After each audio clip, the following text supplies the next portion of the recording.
విజ్ఞప్తి చేస్తున్నాం. Thank you. Shri Dhanpal Suryanarayana garu. Harish రావు గారు. స్పీకర్ సార్, ఆనాడు బీఆర్ఎస్ ప్రభుత్వం ఐటీని హైదరాబాద్కే కాకుండా 2 టైర్ పట్టణాలకు కూడా ఐటీ సేవలు విస్తరించాలని, జిల్లాల్లో నిరుద్యోగ యువతకు అక్కడే ఉద్యోగాలు ఇప్పించాలని నాటి బీఆర్ఎస్ ప్రభుత్వం వరంగల్, ఖమ్మం, నిజామాబాద్, మహబూబ్ నగర్, కరీంనగర్, ఆదిలాబాద్, సిద్దిపేట్ ఇలా అనేక 2 టైర్ పట్టణాల్లో కూడా ఐటీ సేవలు విస్తరించాలని ఐటీ టవర్స్ నిర్మించడం జరిగింది. ఆ రోజుల్లో కొన్ని వేలాది మందికి ఆయా జిల్లాల్లో స్థానిక యువతకు స్థానికంగా ఉద్యోగ అవకాశాలు కల్పించే ప్రయత్నం చేశాం. అయితే ఈ ప్రభుత్వం మరి కారణం ఏదైనా, అది ఉద్దేశపూర్వకమా, బట్ ఏదైనా కూడా ఆ ఐటీ టవర్స్ను ఈ ప్రభుత్వం నిర్లక్ష్యం చేస్తూ ఉంది. నిర్లక్ష్యం చేయడం వల్ల గతంలో వచ్చిన కంపెనీలు కొన్ని వెనక్కు వెళ్ళిపోతున్న మాట వాస్తవమా? మరి ఐటీ టవర్స్ను ప్రభుత్వం ఎప్పటికప్పుడు రివ్యూ చేసి కొత్త కంపెనీలను ఆహ్వానించి ఆ 2 టైర్ పట్టణాల్లో, జిల్లాల్లో ఆ యువతకు ఉద్యోగాలు ఇవ్వడానికి ప్రభుత్వం ఏ రకమైన చర్యలు తీసుకుంటుందని నేను మీ ద్వారా మంత్రి గారిని అడుగుతా ఉన్నా.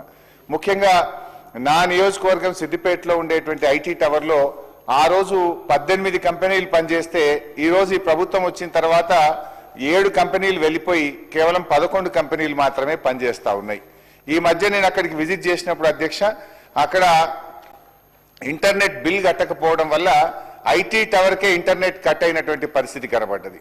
అదేవిధంగా అక్కడ పనిచేసే ఏజెన్సీస్కు అవుట్ సోర్సింగ్ ఏజెన్సీస్ ఏదైతే మెయింటెనెన్స్ వాళ్ళు ఉన్నారో వాళ్ళకు డబ్బులు విడుదల చేయకపోవడం వల్ల ఐటీ టవర్లో పనిచేసే సెక్యూరిటీ, స్వీపర్సు, లిఫ్ట్ బాయ్స్ వారికి కూడా 4 నెలల నుంచి ఇప్పటికి కూడా జీతాలు రానటువంటి పరిస్థితి ఉంది అధ్యక్ష. నేను ముఖ్యంగా మంత్రి గారిని కోరేది ఏంటంటే, వారికి ఆ మధ్య మనం ఒక 3 సంవత్సరాల వరకు ఫ్రీ రెంటల్ ఫెసిలిటీని ఐటీ కంపెనీలకు కల్పించాం. ఇప్పుడిప్పుడే ఆ కంపెనీలు స్టెబిలైజ్ అవుతా ఉన్నాయి. ఆ కంపెనీలు మరో 3 సంవత్సరాలు ఫ్రీ రెంటల్ ఫెసిలిటీని కొనసాగించాలని చెప్పి కోరుతా ఉన్నారు. ఇది మీ దృష్టికి వచ్చిందా?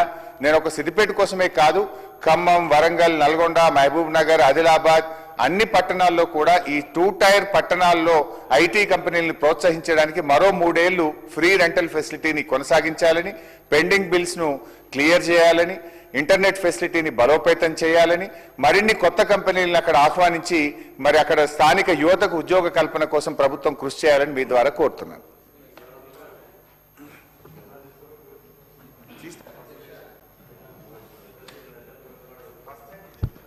మా మిత్రులు వెంకట్రామనారెడ్డి గారు ఒక స్వీపింగ్ కామెంట్ చేశారు అధ్యక్ష.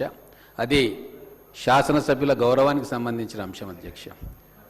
విదేశీ యాత్రకు ముఖ్యమంత్రి గారు వెళ్తే ఎమ్మెల్యేలందరూ కూడా పోయినరు, వాళ్ళ ఖర్చు కూడా ప్రభుత్వం భరించింది అనేది నేను రికార్డ్ స్టేట్ చేయడానికి మాత్రమే చెప్తా ఉన్నా. వారు మంచి క్వశ్చన్ అడిగిండు, దానికి నాకు అభ్యంతరం లేదు. మేము కూడా వెళ్ళినాం అధ్యక్ష, సీఎం గారు వెంబడి యూఎస్ ట్రిప్కి వెళ్ళినాము, మిగతా ఎమ్మెల్యేలు మిగతా దగ్గరికి వెళ్ళారు. కానీ మేమందరం కూడా మా సొంత ఖర్చులతోటి వెళ్ళినాం అధ్యక్ష. అకామిడేషన్ కూడా మా సొంత ఖర్చులతోటి పోయినాము.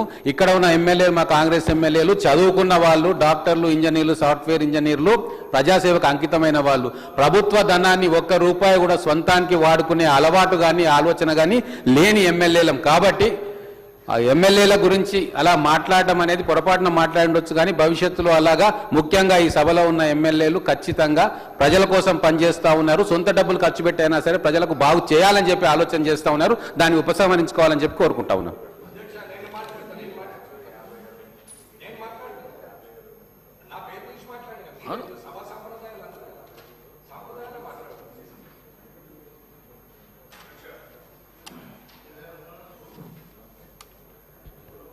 నేను ముఖ్యమంత్రి గారు, ఐటీ మినిస్టర్ గారు, మంత్రులు, అసెంబ్లీ సెక్రటరీ గారు వీళ్ళందరూ కూడా వెళ్ళారు. వెళ్ళినప్పుడు వెంపడ అధికారులు వెళ్తారు, ఎమ్మెల్యేలు వెళ్తారు. ఎమ్మెల్యేలు 70% కూడా విదేశీ పర్యటన చేశారు అని అన్నాను. కావాలంటే రికార్డ్ చూసుకోండి. నిన్నటితో నేను కూడా జాగ్రత్తగానే మాట్లాడాలని డిసైడ్ అయినా. అర్థమవుతుందన్న? నేను అన్నది అది. కానీ మీ ఖర్చా, ప్రభుత్వ ఖర్చా అని చెప్పలేదు. కావాలంటే రికార్డ్ చూసుకోండి.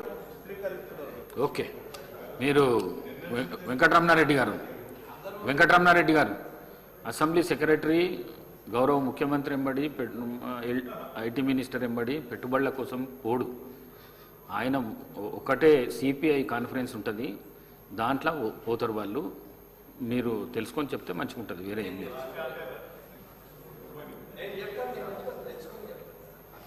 తెలుసుకొని చెప్పండి గౌరవ మంత్రి గారు.